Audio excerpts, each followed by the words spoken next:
Hello, and welcome to the Full of Ship podcast. Real answers to real problems. With your host, Kyle Henderson, CEO and co-founder of Vision API, a podcast dedicated to demystify the chaotic, often turbulent world of ocean freight. Sit back, relax, and enjoy the show.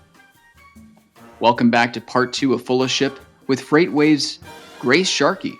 We pick up our conversation to talk technology's role in helping companies reduce total transportation costs, to improve their bottom line, how tech is enabling a shift in strategies for supply chain agility and resilience, and the growing need for quality, accessible data for smarter decision-making. Let's get into part 2.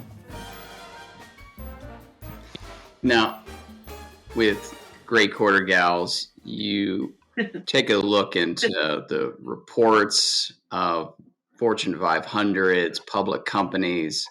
Supply chain's been a big topic, and this might be a good segue to what you were saying with there is a transitioning happening, but it may not have been happening fast enough or early enough for all of the players in the market to be the future players in the market in some way, shape, or form.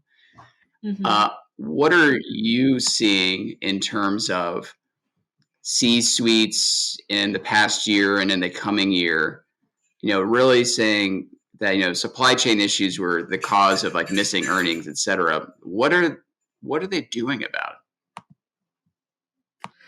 it? It's funny. Sometimes I wonder, like, how long is that going to be an excuse for people? Like, how long are shareholders going to just sit back and be like, oh, okay, yeah, that makes sense. The ports, there's a lot of boats. Yeah, like when do we realize a black swan event is actually a sea change? Yeah, right. Exactly.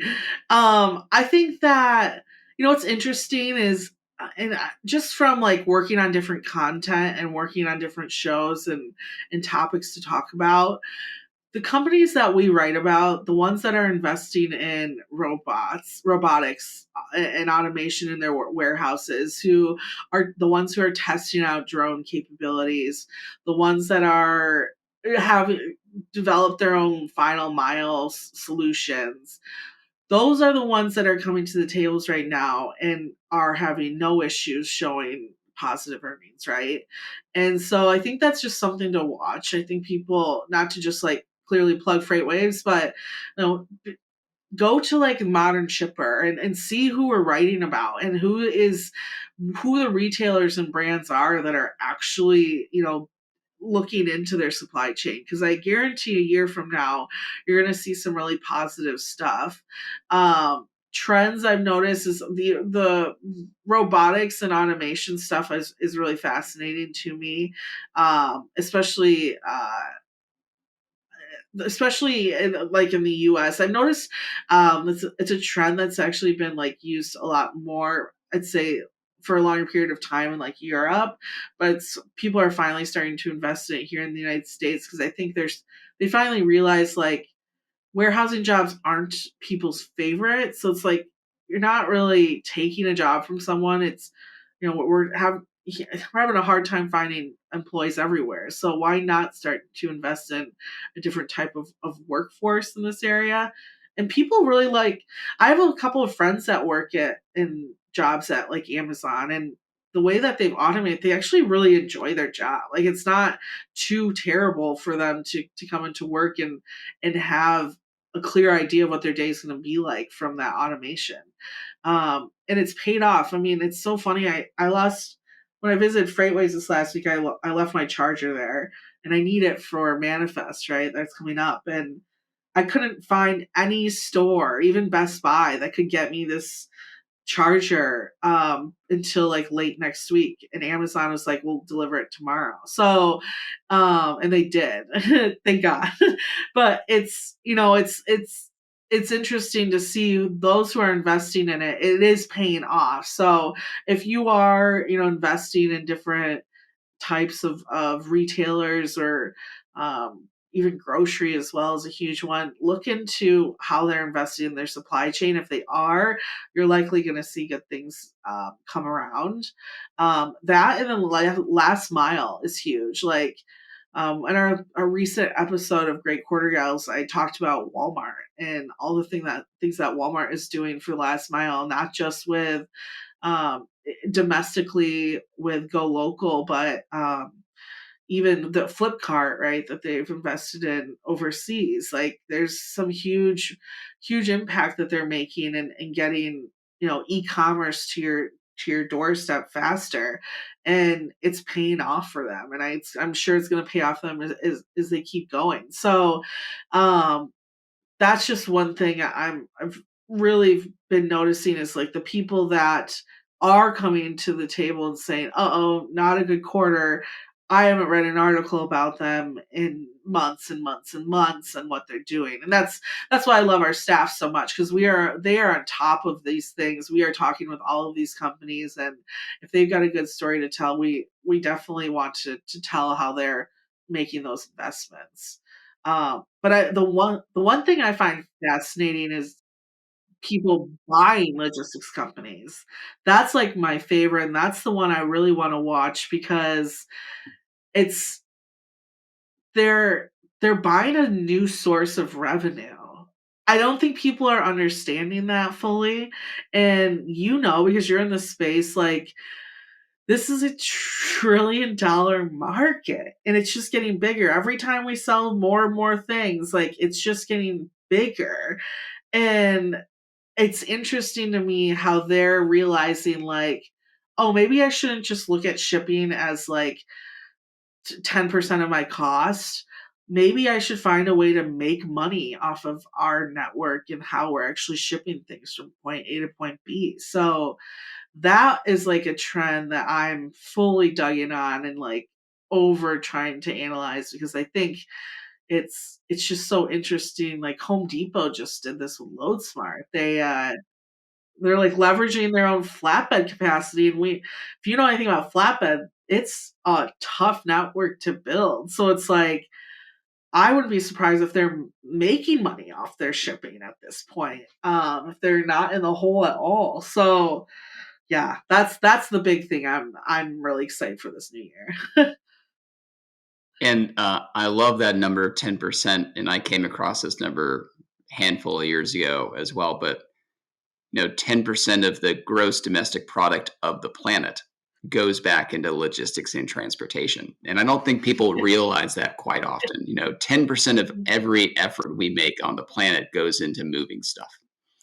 And it's been wonderful to see it, really start transitioning from that opaque industry to a more available, open, and a place you can make change type of industry in the last few years. And to that note, there's been a huge amount of investment, fundraise after fundraise, unicorn after unicorn, billion-dollar valuations, slew of M&A activity, but with a kind of a focus on the visibility space. And this is the space where Vision lives in with our container freight tracking solutions and analytics solutions. What do you see as kind of M&A activity in the coming year? And what's driving this consolidation, you think, on the visibility side of the industry? So on the visibility side, where I see most M&A from my perspective, is picking up in areas where they just can't quite get that visibility in, right? You look at like, if we're gonna look at like Project 44 over the last year or so, like a lot of their M&A has just been picking up, like they're having a tougher time getting data in the final mile, right? So why not buy what was it, Convoy, right? Convey. Um, and so that's like the interesting thing to me is like people are the visibility side, more of the M&A is focused on, okay, where am I missing data, where am I not capturing the full supply chain experience, and how can I figure out a way to get my hands on that? Because I mean, this, like being in this type of space, like in order to build the type of algorithms and visibility solutions that you would want to build, you need billions of use cases in order to perfect that. So for them, it's if you can pick up these different use cases and these type of M&A structures, why not do that? I mean, on top of that, like I think it was when they picked up Clear Metal, like they picked up a lot of really great engineers in that type of merger, and so I think it's more about whenever I see these, I try to figure out, okay, what did you really just buy? What type of solution are they going to be able to build now in this? And I think for me, we'll probably start seeing a little bit more of like our domestic visibility players starting to grasp more of worldwide M&A, right? Like I wouldn't be surprised if we start seeing more Latin America type of M&A in that experience, or even even more in like Asia, especially over like I'd say like Vietnam is becoming a huge manufacturer space, right? Especially dealing with the government of China. Shift away from China. Is a huge deal. Exactly. Yeah. So I think we're going to see a little bit more international M&A over the next year, especially in the visibility space. Now, to build off of that thread, we see many more partnerships between kind of tech companies and, say, the more legacy or more platform or application suite companies. So, like, think TMS, ERP, maybe visibility suites, and those have just kind of exploded. These partnerships have exploded due to like the increase in use of APIs. Why are we seeing these partnerships occur from your perspective, and how does that end up actually being beneficial or change the day-to-day life of the people using these tools and platforms? I think it goes back to actually creating a solution for it, right? So I think a lot of times I've recently seen this more in like the visibility space, where like a lot of companies will like partner with someone like Redwood, right, who has LPass, and for them it's why build what Redwood's already built when we could just partner with them and now offer our customer a really, really powerful solution. um as you know, like it takes a while to build stuff like that, and it takes a while to make that readily available to your customer. And I think that what's happening is because people are able to raise so much money, the question of buy or build really becomes about quickness. And when it comes to being a leader in a certain market at this point, and this really hasn't changed ever, it's who's the first one to get there, right? Who's going to get there faster? Who's going to be the Google over Yahoo, right? And it's the same thing. If we can, if investors are coming to us and want to give us money, why would we sit here and build something like this when we could just partner, build a really strong integration, and offer our customers the same experience? So I think when a lot of times I keep hearing this from different technology leaders, and they're right, and I totally I love the mentality, but that's I keep hearing from them, the rising tide raises all boats, and it's for me, I think that's them kind of saying, it's like, well, why work separately? We can all work together and have the same type of outcome, and that outcome is going to be really, really good positive experience for us.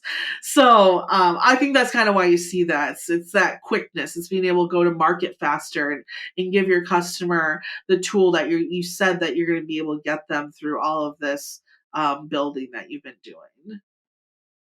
Now, with visibility, predictions, exception management, ability to actually be proactive, many buyers are looking to make more investments in this kind of proactive management of freight. This quest of agility and resilience, in which I would argue that agility and resilience in this way are actually synonymous.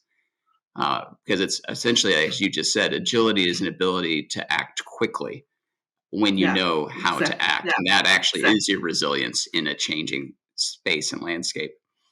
But is this the right way of thinking about buying freight tech? What are you hearing? Are people actually thinking about this makes my company and businesses underneath my company more agile and resilient in some ways? Or are they thinking something else? So I I definitely think that as a whole, most of this technology, if implemented appropriately, could be helpful to most businesses. But I also helped grow a business. And I think one thing that people need to realize is that every business has its own growth story, has its own story of what it wants to become.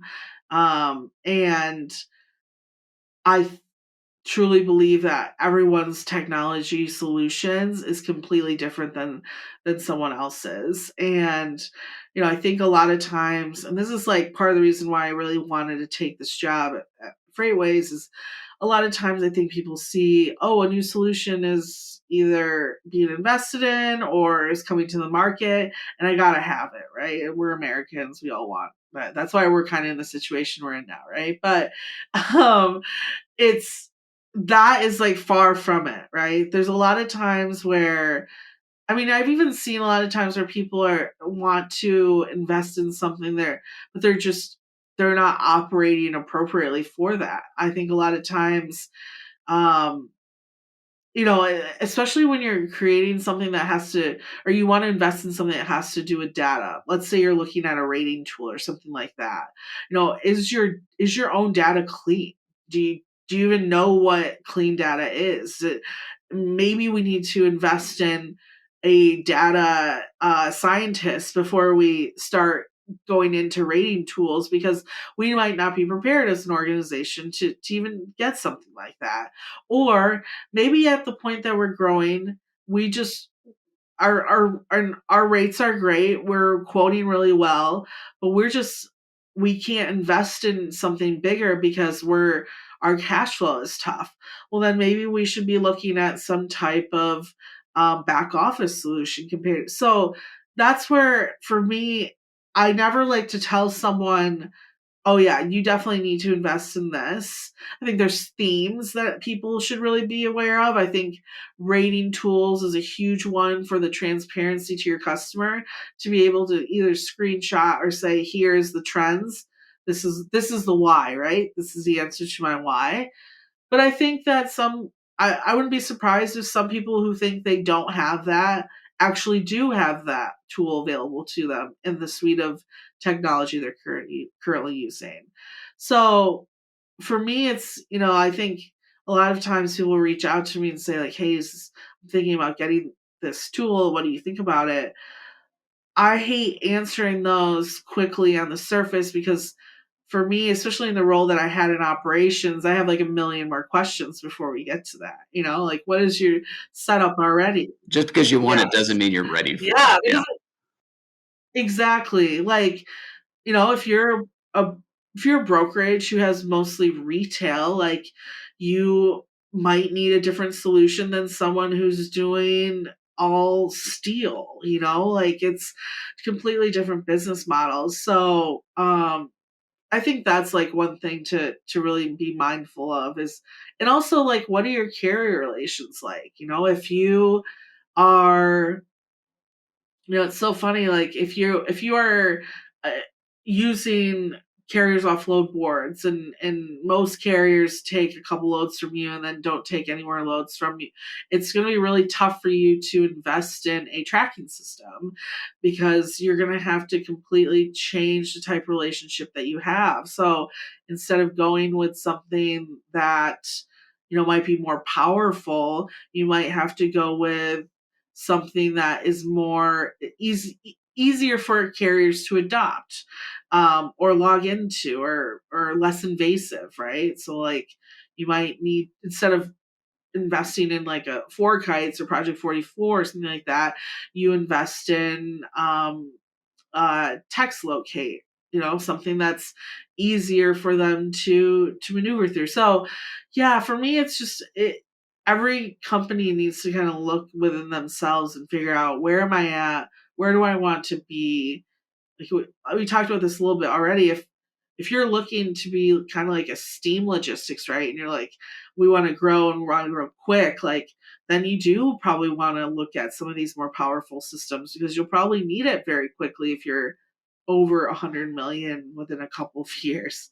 So, yeah, for me, it's definitely, there's a lot of really great technology consultants out there, and there's a reason for it. It's because every tool has a different purpose, and they are not all for every single company. So that's, sorry to break it to you, tech companies, but So I have two more questions left. One big one small one. Now, I participate in a lot of conversations around, rapid integrations, like time to value, because Vision's an API business. We provide, tracking data and technology for ocean freight. And, depending on a company's experience with technology, it would be fair to have an expectation that integration is going to be very lengthy.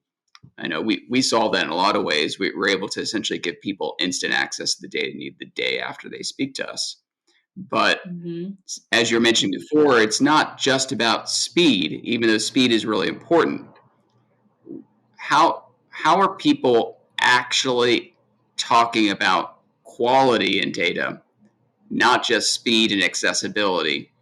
And how mature do you think the industry is at understanding the quality of their data and the data they might purchase?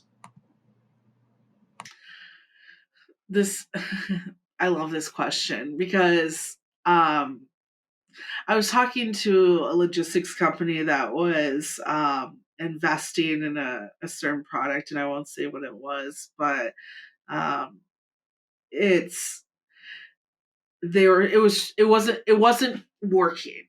And I remember asking, like, well, what do you mean it's not working? And it was a type of rating tool.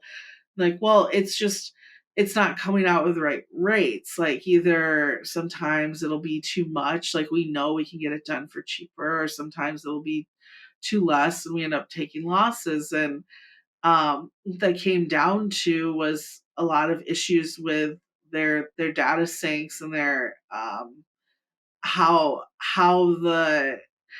the tool was working within their own operations. And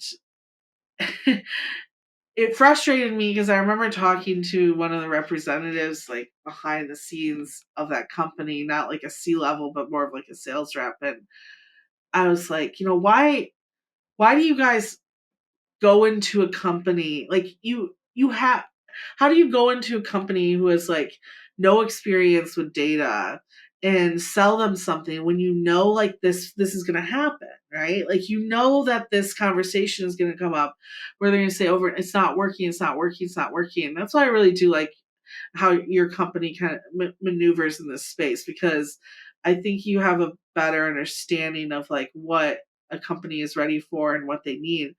And besides that, it was just like so frustrating because for me in my head, it's like I would rather say, you know what, you're not ready for our product. I think you need to set up these different silos within your company, or this type of role in order to truly get the ROI that this tool is going to give you.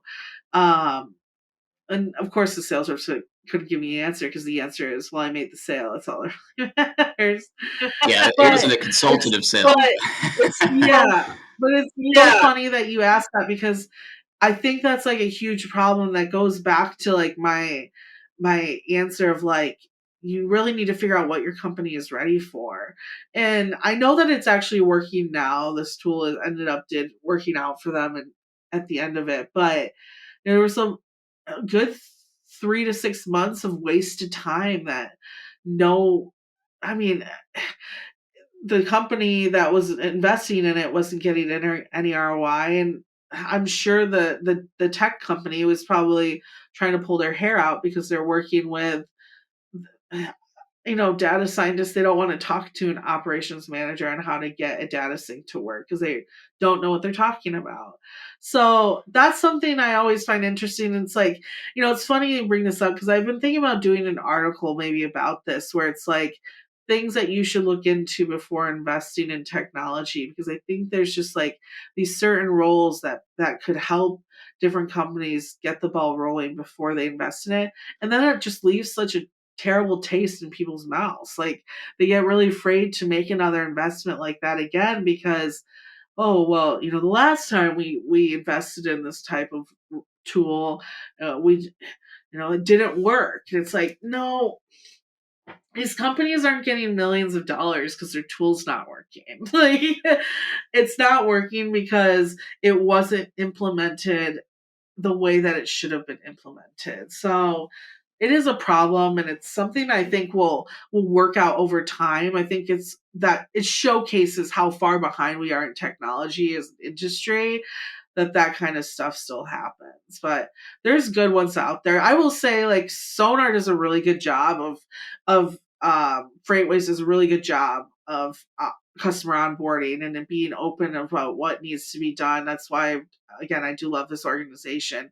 And there are companies out there that are really great at getting Parade is like another one as well, right? And trying to teach people on how to manage their carriers. It's not just about here's my software. It's about teaching you good steps on building a carrier relationship. So I think you guys do that too. You can do it quickly, but you've probably gone into building vision knowing that you're going to have to teach people how to use that product appropriately. And I think technology companies in our industry could do that better.